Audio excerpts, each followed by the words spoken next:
kaip ten sakėt, jeigu radom vieną puzlę, tai jau kursai atsipirko, tai man jau atsipirko. Aš jau radau vieną puzlę.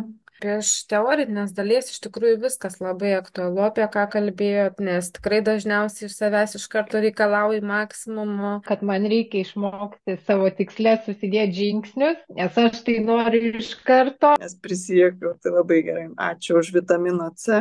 Teorinė dalis, ačiū Šarūnai, iš labai struktūrizuotą ir aiškę paskaitą. Labai informacija aktuali, įdomi, viskas buvo super.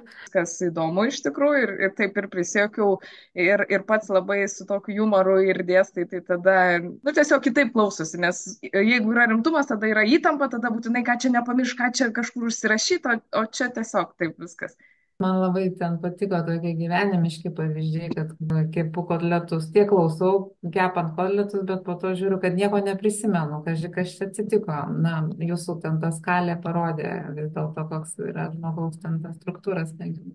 Patiko, kur komforto zona ir mokymosi, nes pas mane irgi nėra. Jeigu jau komforto, tada iš karto aš jau diskomforte. O Galvoju, jau dabar čia jau nuo pirmos dienos aš jau čia pasiruošus buvau, jau čia prakaituoti ir jau nežinau, ką čia daryti, tai man kažkaip labai sklandžiai praėjo ir ta teorinė dalis. Ir aš tai irgi įsidėmėjau, kad su šypsena daryti. Išsinešu tai, kad net pasižymėjau paeksperimentavimo zoną susikurti. Tiesiog nebūdavo.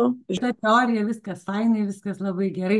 Iš tikrųjų buvo labai įdomu ir labai naudinga. Buvo užsidėjus tą įsitikinimą, kad jau čia mažiausiai 10 aš turiu pasiekti po gale to kurso.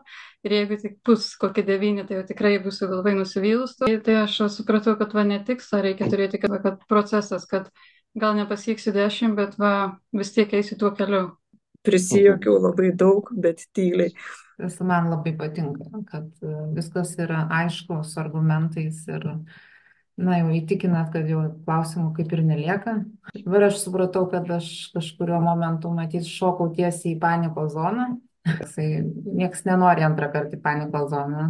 Dabar jau žinau, ką daryti, kur eiti. Aišku, ir tie etapai, tai toks nepraktikuojamas. Laiką iš pirmo šauti 10, bet vargu ar gausis, ne? Bet kai tai žinai. Tada... Ne, nu kaip nesigaus, gausis panikos zona. Nu, puikiai žinai, ta prasme.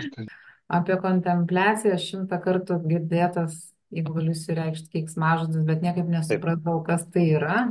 Iš tiesų taip maloniai pasijaučiau pailsėjus, toksai naują kvėpavimą, beveik klausyčiau antrą paskaitą. Ko šitos žinios ir patinka, nes tai beveik su visom temom bus. Atrodo, wow, aš net to klausimo gal nebuvau užsidavęs, gal net ne to kampu, bet bum, nu, jeigu puzzlas įsistato, eina sau. Super, labai fainai, džiaugiuosi. Tai džiugu išmokti arba prisiliesti prie naujų praktikų ir pažiūrėti, kas iš to gausis. Man tai geros tokios ir smagios paskaitos, sakyčiau, Šarūno sudėliotas. Aš suprantu dar tokį dalyką, kad viskas nauji dalykai išmokstami darymo būdu. Tas momentas buvo įdomus man, kad aš kai ką irgi supratau, kad eksperimentavimo zonoje tai dažnai būna ir ten labai dažnai tų eksperimentavimo zonai tenka veikti. Ir kad esu ir šovusi į panikos zoną ir ne vieną kartą suprantu, kad aš kažkaip ten drąsiai bandau eiti, bet kažkaip po to įsikapanoju.